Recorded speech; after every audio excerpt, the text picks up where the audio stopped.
What's up, guys of YouTube? So today I'm going to be showing you guys how to mount and why you should mount your router or modem slash router combo high and elevated above the ground like I did here. So another thing with that is you want to make sure it's not by any other electronic devices or metal, as electronic devices and metal will both interfere with your wireless signal coming from your modem slash router combo or your router in general. So just make sure that centrally located in your house, 6 or 7 feet above the ground, elevation of floor level, and that it's not by any kind of metal interference like other radio signals being electronics. That will all help with the range of your router like I did here. So this router modem combo is the SBG 8300 from Aris, and as you guys can see, there is no front cover on it. There was, and I removed that front cover due to cooling.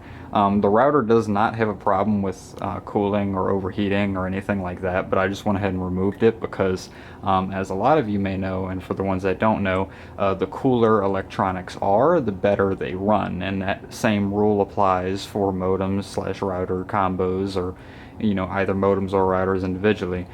This specific modem router combo has an Intel Atom chip in it, which it is an Intel based chip, and the cooler that chip runs, the better.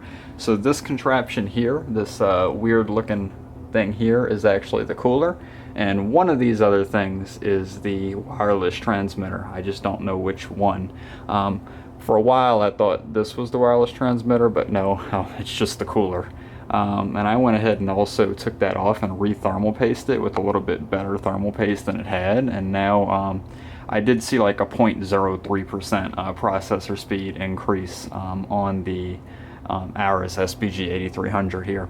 So it actually was mounted down here on this book, and I had this fan on it for a while, and the fan was on top of that heatsink there to help blow a little air around it and keep it even cooler.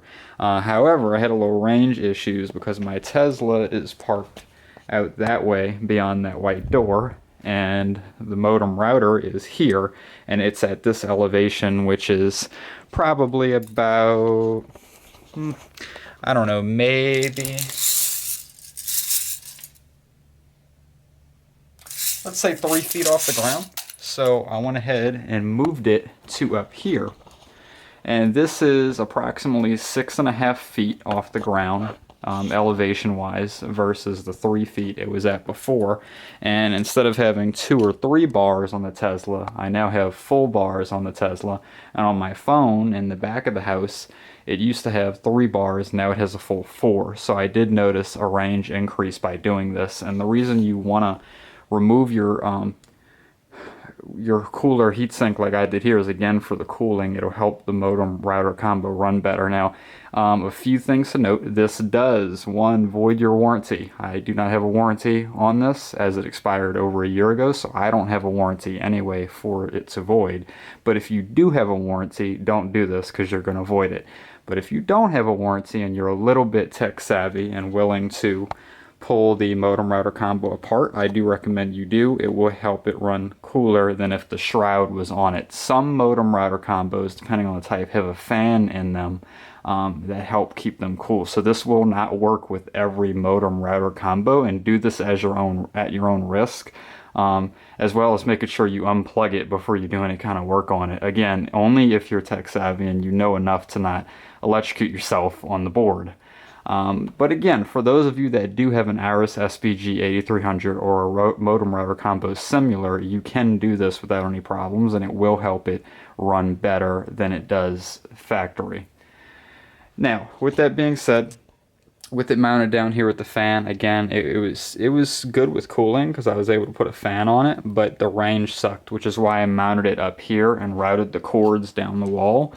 Thankfully, the coaxial line was able to reach up high enough to get to the modem, which that was a little bit of a risk because I didn't know if it was going to reach or not, but it did, so that worked out. But again, this is now 6.5 feet off the ground, and the way modem router combos, or just routers in general, work is they emit a signal, right, in all directions, and the signal, as it travels through the air, right, this is the waves, it starts going lower and lower and lower as it loses power. But these waves are transmitted 360 degrees all around this router. And the further out these waves go, again, the less power they have, which means the lower they get. That's why on your devices and your personal devices and these devices that have Wi-Fi signals, you'll see the bars start to drop the further away you get from the signal. But by mounting it high elevation like this, what you're doing is it's kind of like a cell tower, right? Think about it like a cell tower. The higher it is, the further your signal will go out. Now, ideally, I would have actually liked to have it all the way up to the ceiling, but due to the length of the coaxial cable, I wasn't able to do this. Sometime in the future, I may go and route these cables through the attic and pull the coaxial cable line up. It's dropped right here on this wall, so I can pull it up and then re-drop it down here, and which that would allow me to mount it all the way up to the ceiling. But so far, there's really not a reason to do that, as I'm getting full bars at all corners of the house, with it just being 6.5 feet off the ground. So anyway, I definitely recommend, if you guys aren't going to pull a cooler off of it and void your warranty and do something crazy like that, at least mounting your router higher elevation above the ground, as it will help with signal degradation over distances. And yeah, that's pretty much all I got. Hope this video was somewhat educational.